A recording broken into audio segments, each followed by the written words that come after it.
Vous savez, moi, ce qui m'a toujours fasciné en tant qu'auteur de science-fiction, c'est pas les soucoupes volantes, les martiens, les robots, etc. C'est la façon dont l'homme réinvente sans cesse ce qu'il est par la technologie. C'est le type d'humain que nous sommes en train de fabriquer. Nous réinventons notre rapport au monde, notre rapport aux autres, et peut-être et même surtout notre rapport à soi, notre construction de soi, par la technologie. Alors il y a une jouissance là-dedans évidente. Il y a comme une dilatation de nos égos offerte par ces technologies familières, quotidiennes, qu'on pratique tous, typiquement le smartphone, une extension bourgeonnante de petits dispositifs tactiles et bienveillants autour de nous, qui nous assistent, qui nous prolongent, et qui font de nous de jeunes dieux agiles auxquels, vous voyez, le fantôme digital du monde répondrait. Au doigt, comme ça, et à l'œil, évidemment. Alors on voit bien ce qu'on y gagne, une maîtrise, un pouvoir accru sur le monde, notre monde. Mais est-ce qu'il n'y aurait pas, plus profondément, plus subtilement aussi, quelque chose que nous serions en train d'y perdre?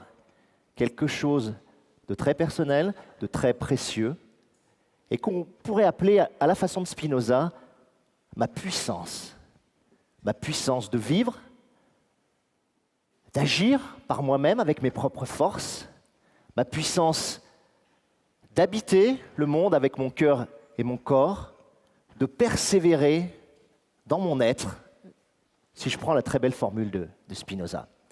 Je vais vous prendre un exemple. Si par exemple, hop, je me mets à courir comme ça.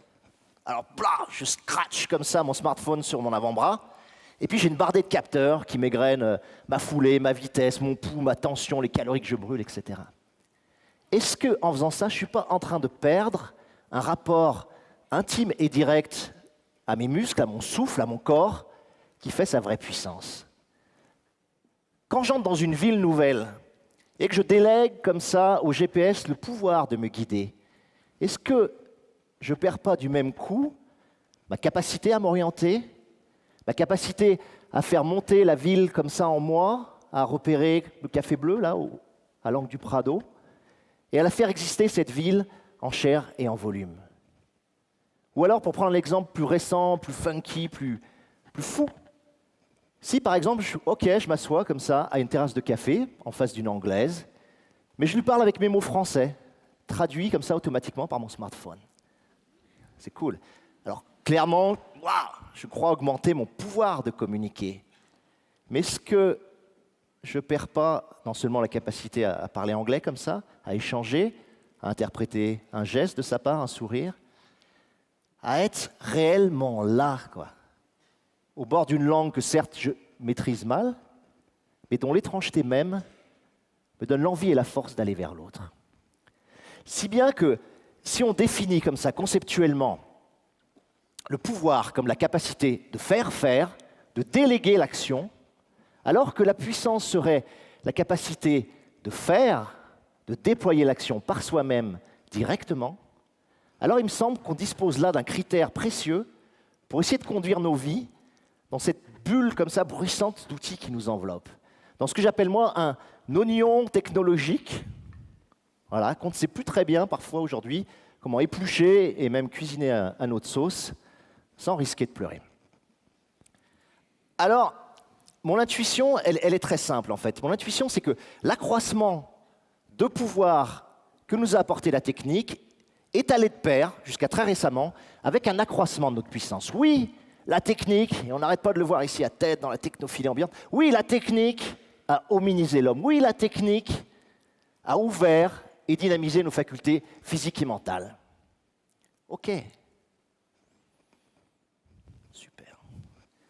Bon.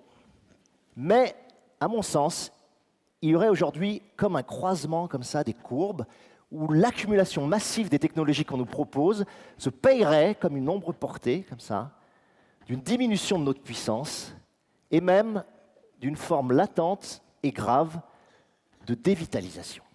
Alors, pourquoi ça? Et comment, surtout, on en est arrivé là? Alors, à mon avis, il y a comme ça 3 grands moteurs affectifs de notre pulsion technophile, cette pulsion qui nous attire mais qui nous ronge aussi. Le premier de ces moteurs, c'est que la technologie vient outiller nos paresses. Elle vient faciliter nos vies, les fluidifier. Elle épouse en nous la loi du moindre effort. On lui délègue nos efforts. On lui sous-traite nos fatigues. Exactement comme on a externalisé nos capacités physiques dans la voiture ou dans l'escalator, le tapis roulant, etc., on est en train, depuis une vingtaine d'années, d'externaliser nos capacités cognitives dans la machine. Par exemple, notre mémoire dans les moteurs de recherche. Par exemple, nos capacités d'orientation dans le GPS. Par exemple, notre aptitude à hiérarchiser les tâches ou l'information dans nos applis de planning, etc., etc. Vous connaissez tout ça, c'est notre quotidien. Deuxième grand moteur affectif de cette pulsion technophile, c'est que la technologie, elle vient conjurer nos peurs. Elle vient nous rassurer. Et elle vient d'abord conjurer la peur suprême, celle de la solitude et de l'abandon, en nous reliant comme ça, fil à fil, un cocon continu, comme ça, communicant. Le réseau, ouah. Le portable, ouais, plus jamais seul, plus jamais seul. Pour moi, la technologie, elle est comme une eau, comme ça. C'est une eau. C'est une eau qui s'infiltre dans tous les interstices, dans tous les blancs, dans tous les doutes, dans tous les temps morts angoissés de nos vies, pour les combler. Ce qu'on lui demande, c'est de pouvoir contrôler notre environnement. Le contrôler. Faire que tout bouge, certes, oui, mais sans que rien n'arrive.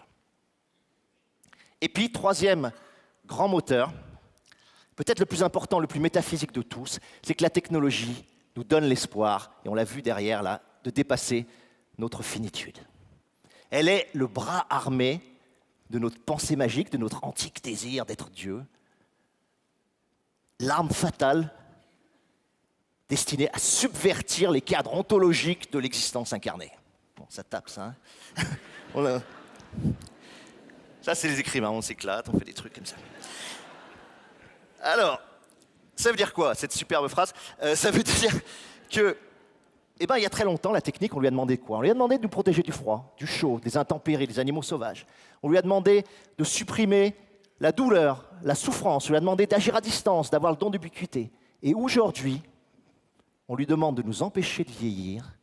Et attention, plus funky, plus ultime, de nous libérer de la mort. Alors là, moi, je me marre. Je me marre, mais je me marre pas très longtemps, parce qu'il y a beaucoup d'enjeux et beaucoup d'argent derrière cette religiosité sordide, sinon morbide, qu'on appelle le transhumanisme. Mais bon Dieu, de quoi le transhumanisme?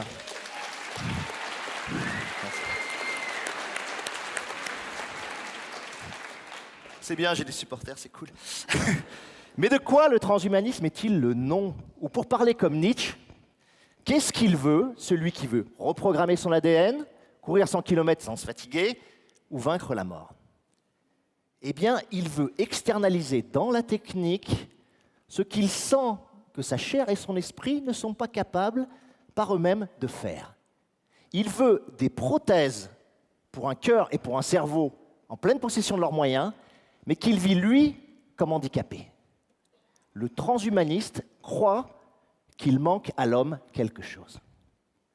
Eh bien, moi, je vais vous dire, j'ai la tranquille et furieuse conviction que l'être humain a en lui absolument tout ce dont il a besoin pour une vie riche, intense et féconde.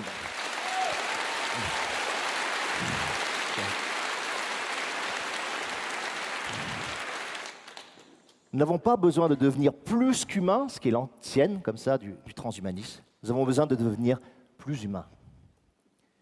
Et si un horizon futur à poser, ça ne serait pas l'horizon malade et frustré, assisté et clivant du transhumain, ça serait un horizon accessible à tous, du très humain. Très humain, tout simplement. Je vais essayer de vous expliquer un peu mieux, un peu plus loin que ce jeu de mots du très humain, ce que ça serait, ce très humanisme dont je vous parle et qui ne serait pas pouvoir et puissance. Ça serait d'abord, en premier, trouver un nouvel art de vivre dans notre rapport à la technologie. Aujourd'hui, on galère, on patauge. Chaque fois que vous parlez à quelqu'un, chacun vous raconte comment il a du mal à gérer ses spams, ses mails, tout ça. un nouvel art de vivre, qui serait une sorte d'épicurisme comme ça technologique pour le temps présent. Et ça consisterait en quoi? Ça consisterait à dire à chaque technologie qu'on me propose, qu'est-ce que cette technologie vient ouvrir ou fermer dans mon rapport aux autres et au monde? Est-ce qu'elle m'impuissante ou est-ce qu'elle m'empuissante? Extrêmement important ce phénomène. Et est-ce qu'elle m'aide à mieux me lier à la nature, aux gens, à la société, à moi-même aussi, le lien intérieur c'est très important, ou est-ce qu'elle me coupe, me sépare de ce que je peux? Le deuxième aspect de ce trait humaniste, ça serait d'accroître sa surface sensible, son spectre d'écoute et d'accueil, à une époque où on est comme ça, fusillé à bout portant de shots comme ça, de stimuli-réaction, et on est dans des tunnels temporels, à spam, à chat, à bip, à tweet, à blog, à SMS, mail, etc., etc. Et puis troisièmement, ça serait essayer de déchirer à la main, comme ça, ce technococon qui nous enveloppe, qui nous rassure et qui nous gère, pour retrouver un rapport sans interface, direct comme ça avec le dehors, avec l'étranger, avec l'animal, la roche, la mer, le chaos. Le chaos, nous, ça nous inspire beaucoup, la folie. Et ça serait retrouver aussi ce rapport à la mort qui rendent sensibles et vibrants ces deux aphorismes d'Épicure qui, pour moi, sont des lignes absolues et des guides absolus de vie. Ces deux aphorismes, c'est « vis chaque instant comme si c'était le dernier » et moins connu, plus fabuleux encore pour moi, « vis chaque instant comme si c'était le premier de tous tes instants ». Ce privilège sublime de l'enfant. Alors, TEDx Paris a voulu, pour cette édition, placer l'action au cœur des choses. Et je voudrais juste terminer là-dessus, parce que agir, pour moi, c'est pas réagir. Agir, c'est quelque chose d'extrêmement simple, mais d'extrêmement difficile à atteindre. Agir, c'est sortir de soi, hors de tout stimuli extérieur, quelque chose qui va mettre le monde et les autres en mouvement. Et ça s'appelle créer. Agir, c'est produire un événement, aussi minuscule soit-il, qui libère comme ça un peu de vie, là où les dispositifs de contrôle l'étouffent en la gérant. Du possible, sinon j'étouffe. Et agir enfin, et je terminerai là-dessus, je vous lâcherai là-dessus, agir, c'est sentir qu'indépendamment de vos outils, vous êtes fondamentalement une puissance. Merci de votre écoute. Alain Damasio.